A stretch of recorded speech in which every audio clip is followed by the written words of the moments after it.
It's time for Halloween shoe number 3 at the Tokyo Battle 23 sneaker channel. I had not planned to do this many Halloween themed sneakers. We've already looked at the Air Max 97 slime, boing, and there it is right there, which had a couple of tiny little features, just a sort of drippy, slimy effect going on those shoes there. And then there's another Halloween shoe that I can't even remember what it was, but I'll put the picture up so you can look at that. And I think this was the one I did first, and I thought, you know, I'll just do that one Halloween shoe for this Halloween season. But then I saw the 97s, I thought, you know what, that's actually kind of a cool shoe. You know what it is? It's the Nike Air Trainer 3 Dracula, because that has, like, on the tongue, it has these Dracula's teeth and Dracula on the insole, and then bats sort of emblazoned on the back of the shoe, and the 97s as well. So I'm not, you know, I'm not a big Halloween guy. It's not like I'm like, oh, every Halloween shoe, have to do that for the channel. But then when they come along and you're interested in them, it's like, oh, you know what, there's a lot in that shoe that I want to talk about. When it comes to Freddy Krueger, this is going right back to the 80s when I was, you know, just coming out of primary school and heading into secondary school, and the Nightmare on Elm Street films were a very 80s kind of franchise, 1 through 6 especially. I know they revamped the franchise in 2010, but Freddy Krueger from the Nightmare on Elm Street films was a big part of my kind of, you know, youth, shall we say. So when a Freddy Krueger shoe comes along, I'm like, oh man, okay, I've done 2 Halloween shoes already, but I might as well do a 3rd one, because it talks to me as much as it talks to the sneaker community out there. So without further ado, let's have a look at this, and we'll look at some of the details that work and a couple that don't, frankly, on the upcoming release of the Nike Air Max 95 Freddy Krueger. This is the Tokyo Battle 23 sneaker channel. Tokyo Battle 23 sneaker channel des meine Chips und der meine Chimita every single day from Tokyo, Japan. I bring you content about upcoming sneaker releases, sneaker news, and sneaker reviews. And I'm kind of laughing right now because I think it's called the Mandela effect. And I was just thinking while I was talking there about how there's a lot of videos on YouTube right now about the Mandela effect, which is things that people think they know, that everybody thinks they know, a bit like that Star Wars line in Empire Strikes Back, that everybody thinks they know, but it turns out that it actually isn't what you thought it was. But everybody thinking they know a fact that isn't true is called the Mandela effect. And the reason I was thinking about that was because of Freddy Krueger. That my image of him as a meanie, a bad guy in films, was that he wore a red and black striped or hooped, depending on which way you look at it, sweater. But then when I saw the shoe and it was red and brown, I was kind of like, okay, why did they go with brown and not black? Maybe I'm wrong about the sweater that Freddy wears, or maybe they changed it from the 80s Freddy Krueger to the 2010 reboot of the Freddy Krueger line.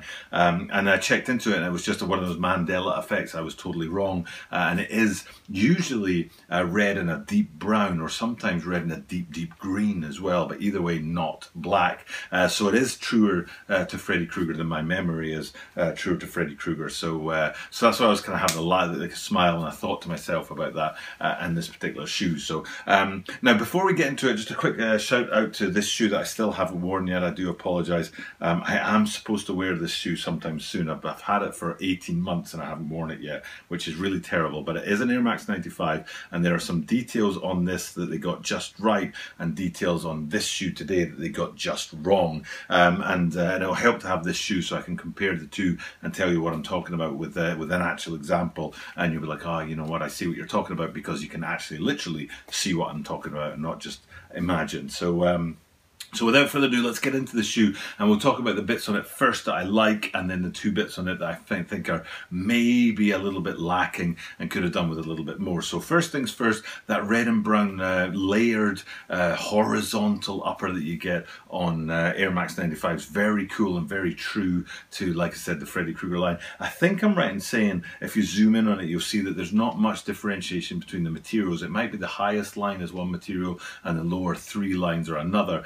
Sometimes, especially in recent times, they've played with those materials and had all 4 rows to be in different materials. But today, I think there's a bit more consistency with that, which helps you to get that feel for the Freddy Krueger kind of image. And from the lateral side, it looks like a pretty simple shoe, and there's not much going on that you'd say, you know, oh, Halloween or one of the scariest characters in movie history. But then when you go up and flip it up and have a look from the tongues and from the top side, there is a question here, looking at the tongues, is why they went with what Americans would call plaid and what I would call tartan or check up there on the tongue, because I don't remember Freddy Krueger being famous for plaid or tartan. Like, it's not like he wore check trousers to go with his brown and red hooped sweater.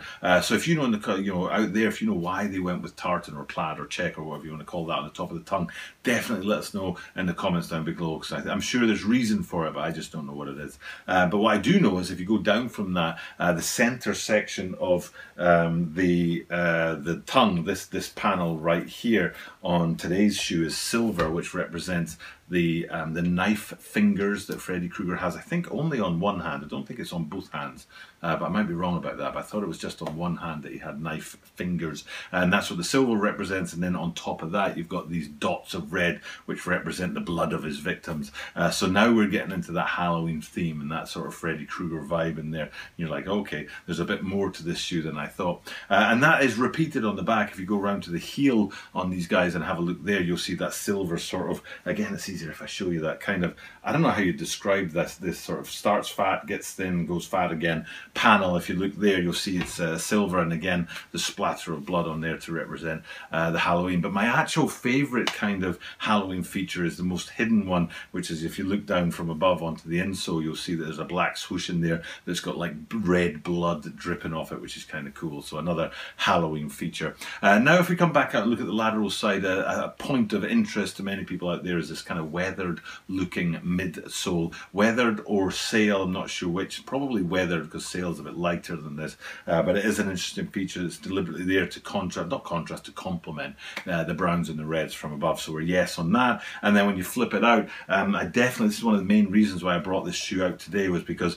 it's easy to look at this and say, right, here on these guys it says Tokyo on that sort of mid-foot of the outsole panel there. And if you look closely on this one today, I think you'll find that there's some more blood splatter in there. But then these guys have a very unique outsole, a sort of marbled effect on the outsole of these guys. It's quite beautiful, actually. But then on today's shoe, what they've gone with is sort of, it's almost like an inlay of red on the black outsole. So an interesting sort of take on the outsole there. But yes, it works for me. So all of those things are big yeses on the shoe. But we get to two no's for me. And one of them is the toe box. If you look at the toe box here, that grey dominates it too much. It doesn't fit with the rest of the shoe right. The rest of the shoe is kind of dark and deep colours, and they have a light colour on there. And then on top of that, it's a very rich suede, which I'm hopefully able to show you here. And it just doesn't fit with the rest of the shoe. It's too light, it's too luxury, it's too premium. It just doesn't quite match the story of the rest of the shoe. So I'm a bit sort of on that. It might weather over time down to a sort of duller colour that fits the rest of the shoe, but at the point of purchase, it's kind of like, not sure about that. And then the other thing is, and I do need, this is why I got these shoes out today mainly, is to talk about the lace loops. And they're not really eyelets, they're lace loops. On this shoe you can see hopefully that it's the obsidian blue with a grey kind of line in the middle, except for on the very top here. I don't know how easy it will be for you to see this, but it actually says Air Max in Japanese writing on that lace loop there. Hopefully that's showing up really well for you guys on the shoe, and that's one of my major disappointments. If we come back again, like I said, to the lateral, now focus your eyes on those lace loops there, and you're kind of thinking, whoa, they are way too simple. They could have done much more with that. Alternate in brown and red, for example, to match Freddy's sweater.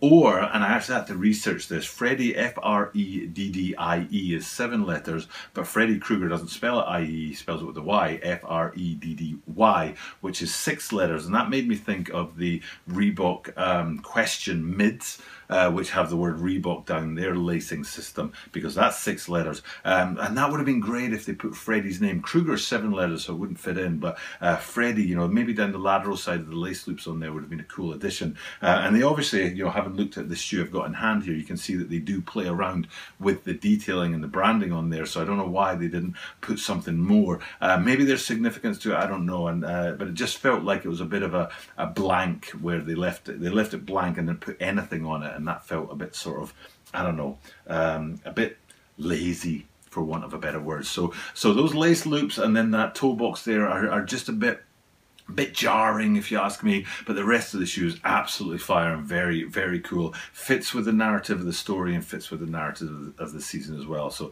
there's a lot to like about this shoe, and if you personally like grey suede as well, then I definitely recommend you go ahead and get this shoe, because that's the only little detail on this that would maybe hold me back. Okay, that's it for me today. Time to sign off. Thank you guys for checking out the content. Always happy to bring it to you. Very thrilled with the way things are going at the channel these days. I know it's a small channel, but there's a little band of supporters out there that support all the time. So I appreciate you guys, appreciate the views and the watch time, and hopefully you appreciate me doing this every single day. And because I do this every single day, I get to say the same thing at the end of every video every single time, which is that you are guaranteed to see me tomorrow.